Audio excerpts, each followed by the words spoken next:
Hey team, so I'm pretty pumped today because I've got the final pieces of the puzzle for my deck finished and ready to rock and roll. But before I get stuck in giving you an overview of their design and what they look like, I want to talk a little bit about this deck and why it's crazy angular, right? So when I took a look at just about every other mountain board on the market, they've all had some sort of heritage from snowboarding, and I've never snowboarded in my life, right? So when it came to designing something that I would like and that represented something to me, I took a look at one of my motocross bikes, and my favourite position of a motocross bike is staring down at the cockpit, where you got your side guards that flare out with your two radiators, your handlebars, and your front wheel fairing. So I thought, geez, that's a really good way to represent what that would look like, and I think it's come up a treat. There's the back. So that's a little bit about the design, how I came up with it. That's my real cat. My real cat has one eye, and her name is Lucky. Okay, that's a bit of background. The design, why it is the way it is. My initial representations were far more aggressive. This is my little sketch pad right here, but you can see how angular I actually wanted it to be. Ultimately, there are some limitations. So yeah, there you go. And of course, we've got the riser pads that stick on nice and easy, right? Deck, backstory, why it is the way it is, and we spoke about my cat as well. But the final piece of the puzzle really was the ESC enclosure design and layout. I really wanted to take advantage of the Maker X DV6 and DV6 Pro, so I came up with this. It does support Stormcore, but really it is built for Maker X DV6. So let's take a quick look, zoom in on the base that we've got there. So you've got the 4 screws, right there. We turn that over. And you can see that's not TPU, that's actually hard plastic. That's an insert, so your phase wires are protected. I think TPU wears out and it's too flimsy, right? That's hard, solid.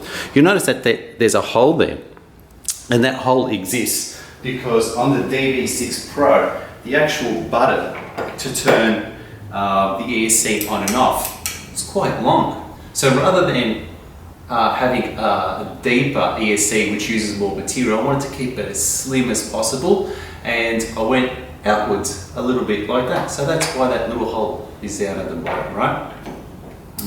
So yeah, so that's a finished version. We'll take a look at that. So that's a carbon fibre lid as well, and that's all nice and clean. Nice finish there. So the other key difference is, because I've done quite a few builds last year, one of the sticking points was the way everyone's bracket system works. And I took a look at what everybody else was doing, and as per usual, I decided to go my own way. So I came up with this simple and clean bracket where it has 2 countersunk M6 screws at the back, and these are your truck screws, right? So what happens is, when you want to install this guy, you can go 2 ways, that way, and the ESC enclosure sits closer down. We can turn it that way, and it'll sit further up. So that sits like that. You would screw those 2 screws into your trucks, and then you will drop your bushings. These are just regular, good old skateboard bushings. Nice, simple, clean. And then what would happen is, you will drop this onto the top, and all your cable routing would go down the bottom. So what I'll do is, rather than work on that and drop the deck and cry later, I'll just demonstrate this quickly, how easy it is to install, right? So once that's bolted in and your ESC's screwed in the back, you just drop it over like that, and the 2 screws will align up, and boom, boom, you're done. That is it. And of course, on the top there, you've got a screw there. Let's zoom in, so you can see what I'm talking about. See that screw right there? And then on the other side, and that'll compress right down, and those bushings will hide that bolt. You see how it's visible? Once that drills in, you see how it's gone, right? So you can screw that in, and that's it.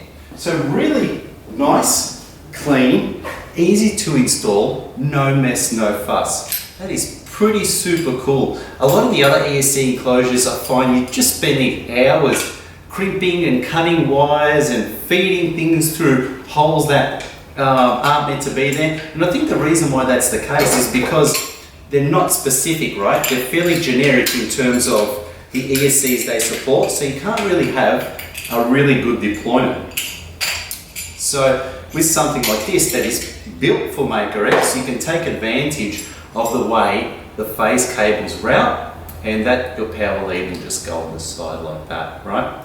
So that's pretty cool. So that'll connect up there, and there's plenty of room for that to be fed through, run through, like that. Right, pretty cool. So then, yeah, super clean, easy bracket to use. Let's zoom in on the way this bracket looks like, so you can see it there. It's just, that's 4mm thick stainless steel. That's not going to bend, it's not going to go anywhere. And you'll see that once you tighten it up, they just pop in. And let's pop that in like that. Ooh, pops out. Right, so that's easy. And let's give you a quick look at what it would look like if it were actually mounted. So let's take this guy, right? So obviously the lid's on, but we can still get it in there. Pops in anyway. And then we'll just sit on the deck. Look at that. How cool is that? I don't know how good you can see that, but there you go. Right. Nice, clean, easy to install, and it makes working on the ESC if you want to swap components out, or even if you blow stuff up because you're being ridiculous and cranking up those motor amps, nice and easy to swap out. So I'll do some close-ups of this ESC enclosure and its components. But yeah, that's really an overview of why, how, the different components, the final piece of the puzzle, why it's been designed the way it has been, and you know, if you are using just the regular DB6, well, you can have an LED light on-off option with the loop key on your pellet case as well. So these combos are currently available on the Australian market.